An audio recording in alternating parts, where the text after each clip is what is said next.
السلام عليكم ورحمة الله وبركاته. أهلا وسهلا بحضراتكم. حلقتنا فيها كل الأحداث اللي تخص الكرة المصرية والعالمية. قبل ما نبدأ حط لايك للفيديو واعمل اشتراك في القناة لو لسه مش مشترك علشان يجيلك كل جديد. أخبار الأهلي: كولر يقرر الإبقاء على طاهر محمد طاهر في الأهلي الموسم المقبل نظرا لعدم وجود أجنحة أفضل في الدوري المصري. الأهلي يغلق ملف التعاقد مع عبد الرحمن مجدي لاعب الإسماعيلي بسبب الخلاف الكبير على فكرة ضمه. رسميا الكاف يقرر إقامة مباراة السوبر الأفريقي بين الأهلي والزمالك في ملعب المملكة أرينا في الرياض، والتي تصل سعته ل 26 ألف مشجع، ويستعد لطرح تذاكر المباراة بأسعار تبدأ من 40 ريال سعودي. مشاركة محمود صابر ومصطفى فتحي مع بيراميدز في دوري الأبطال أمس تؤكد أنه لو رغب الزمالك في ضم أي منهم فلن يتمكن من قدم إفريقيا، ولن يتمكن من الاستعانة بهم في السوبر الأفريقي في حال نجاح التعاقد معهم. الكابتن محمود الخطيب يجتمع مع لجنة التخطيط بتشكيلها الجديد يوم الأربعاء المقبل لحسم ملف الراحلين وملف اللاعبين الشباب الذين سيخرجون للإعارة. تقارير صحفية: الأهلي يستعد للقيام بخطوة جادة للتعاقد مع المهاجم الفلسطيني يوسف سالتش خلال الأيام القليلة القادمة. الأهلي يستفسر من إنبي عن مطالبه لبيع أحمد نادر حواش تمهيدا لتقديم عرض رسمي لضم اللاعب. جلسة جديدة بين أمير توفيق مدير التعاقدات بالأهلي ووكيل أعمال محمد علي بن رمضان واللاعب نفسه ومسؤول من النادي المجري عبر تطبيق زوم اليوم لوضع النقاط على الحروف لصفقة انتقال اللاعب التونسي للقلعة الحمراء، وذلك بعد منح الكابتن محمود الخطيب الضوء الأخضر لأمير توفيق بإنهاء الصفقة. أشرف داري المدافع المغربي يضغط على إدارة نادي بريست الفرنسي للموافقة على انتقاله للأهلي بسبب عدم مشاركته أساسيا مع الفريق. محمد عبد المنعم يشكر الكابتن محمود الخطيب هاتفيا بعد موافقة النادي على احترافه، ويدعو لحضور أحد مباريات نيس في أي فترة سيتواجد فيها في فرنسا الفترة القادمة. بيرس تاو يرفض بشكل قاطع التنازل عن أي مليم للأهلي، ويؤكد لمسؤول القلعة الحمراء تمسكه بالحصول على $1,200,000 لفسخ عقده والرحيل بشكل ودي. كولر يهنئ وسام أبو علي بتتويجه بجائزة هداف الدوري، ويؤكد أنه يستحقها عن جدارة واستحقاق، ويتمنى أن يواصل التألق في الموسم القادم. عمر الساعي يستعجل الإسماعيلي للموافقة على انتقاله للأهلي وتحقيق رغبته في اللعب بنادي القرن خوفا من فشل الصفقة بسبب مطالبهم المبالغ فيها. بيراميدز يغري حمزة علاء حارس الأهلي الشاب ب 15 مليون جنيه سنويا لإقناعه بعدم التجديد للأهلي والانضمام للفريق في الصيف المقبل بعد انتهاء عقده مع الأحمر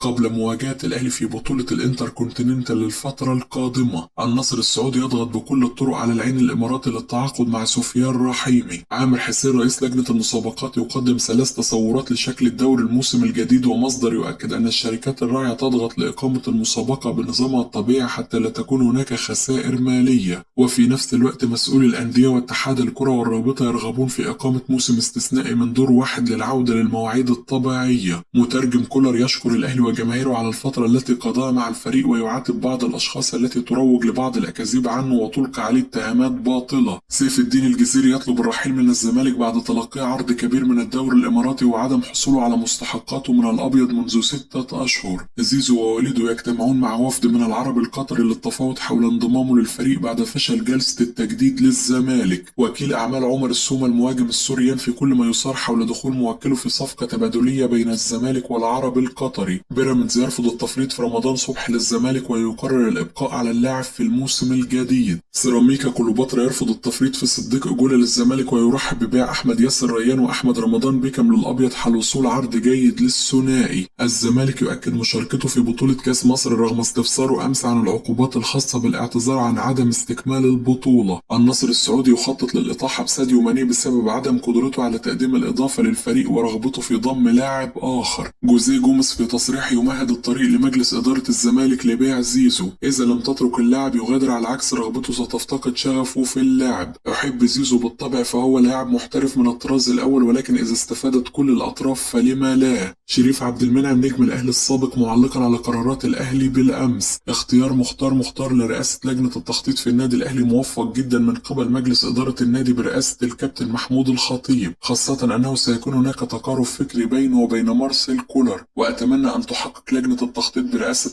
مختار الأهداف المطلوبة لفريق الكرة في المواسم القادمة، وانضمام محمد رمضان للجنة كذلك إضافة قوية جدا، فهو شخص يمتلك خبرات كبيرة. رحيل سيد عبد الحفيظ كان في وقت خاطئ، خاصة أنه كان بعد موسم حقق فيه الأهلي كل شيء تقريبا، وهو ما صعب المهمة تماما على خالد بيبو، والذي جاء بدلا لشخص حقق نجاحات كبيرة. خالد بيبو رجل نجح في منصب مدير الكرة، ولكن الضغوط كانت كبيرة جدا، وأتمنى أن يوفق في منصبه الجديد. وصراحة لم أكن أتوقع رحيله الآن، كنت أظن أنه سيستمر لموسم آخر على الأقل، خاصة أنه بدأ يكتسب خبرات هذا المنصب. الأهلي حقق الدوري بعد الفوز على بيراميدز في 10 أيام مرتين، وهو ما أنهى المنافسة مبكرا على اللقب. رمضان السيد: الأزمة الحالية في الصفقات سببها الأندية السعودية التي تعرض مبالغ خرافية على اللاعبين، ولذلك يجب على أي نادي مصري أو عربي يريد ضم صفقة معينة لابد أن يحيط بها السرية والسرعة والإنجاز. اسم النادي الأهلي كبير وأصبح مغري للاعبين كبار، وبعض الأسماء تضحي بمبالغ كبيرة من أجل التواجد في الفريق الذي أصبح يحصد البطولات ويشارك في المونديال كل عام. وكولر أصبح لديه تفكير في كأس العالم للأندية من أجل تحقيق نتائج جيدة. رحيل محسن صالح وخالد بيبو وخالد الجوادي لا يمثل أي مشكلة للنادي الأهلي، وعندما وجد محسن صالح أنه لا يوجد توافق بينه وبين مارسيل كولر قرر الاعتذار عن إكمال مهمته، وكذلك بيبو الذي حقق نجاحات كبيرة، ورغم ذلك قرر الرحيل. ولكن في النهاية الأمور تعود للمدرب المسؤول عن تشكيل الجهاز المعاون. طلب كولر لمدرب متخصص في الركلات الثابتة أمر طبيعي. في ليفربول هناك مدرب مسؤول عن رميات التماس، وهذه الأمور أصبحت موجودة في كل فرق العالم. كولر يفكر في البطولات الكبرى من أجل عمل طفرة داخل الفريق وتحقيق أهداف الجهاز الفني واللاعبين والإدارة، وكل مطالب كولر أعتقد سيتم توفيرها من أجل الاستمرار في تحقيق الإنجازات، كما أن الجانب المالي أصبح متوفر في ظل تحقيق البطولات الإفريقية الماضية وحصد العديد من الجوائز. بطولة كأس العالم صعبة جدا، وكولر يخطط بقوة للظهور بشكل جيد، وطلب دعم قوي للفريق من أجل ذلك، وكذلك تدعيم الجهاز المعاون بعناصر قادرة على صناعة الفارق. سيد معوض: لا أعلم الأسباب الحقيقية وراء اتخاذ قرار رحيل خالد بيبو،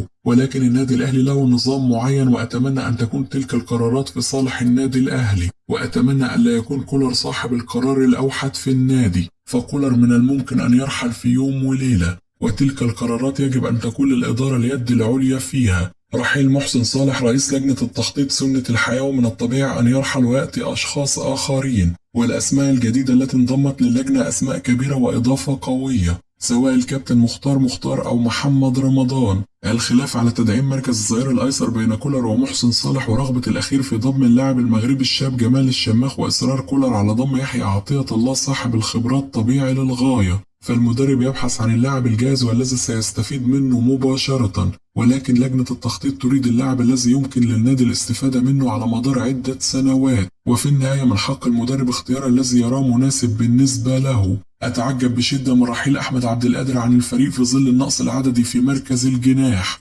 الأهلي كان يحتاج للاعب في الموسم المقبل، وكان لابد من الإبقاء عليه. بطولة الدوري المصري استمرت لفترة طويلة جدا، وهو ما أصاب الجميع بالملل سواء مدربين أو لاعبين أو حتى نحن المحللين. لابد من تحديد موعد بداية ونهاية بطولة الدوري في الموسم المقبل قبل بدايتها، وإلا سيتكرر ما حدث خلال الموسم الحالي. لابد أن تكون مصلحة الكرة المصرية فوق كل الاعتبارات، ويتم عمل موسم استثنائي، لأننا سوف نظل في هذه الدوامة خلال الموسم المقبل، وسوف يتضرر المنتخب الوطني. لابد أن يتم وضع مخطط واضح من أجل إقناع الأندية بتغيير شكل الموسم الجديد بشكل استثنائي، وتحليل كل الأمور التي حدثت من إصابات وإرهاق للاعبين والضرر الواقع على المنتخب. ويجب أن نعلم أننا نعيش في أزمة، ولكن أشعر من تصريحات المسؤولين بأن الأمور عادية وطبيعية جدا بدلا من التحرك لإصلاح الأمور. لابد من فرض عقوبات ولائحة معينة لصالح منتخب مصر أيضا فيما يخص استدعاء اللاعبين، ولا بد أن يكون هناك تنسيق تام.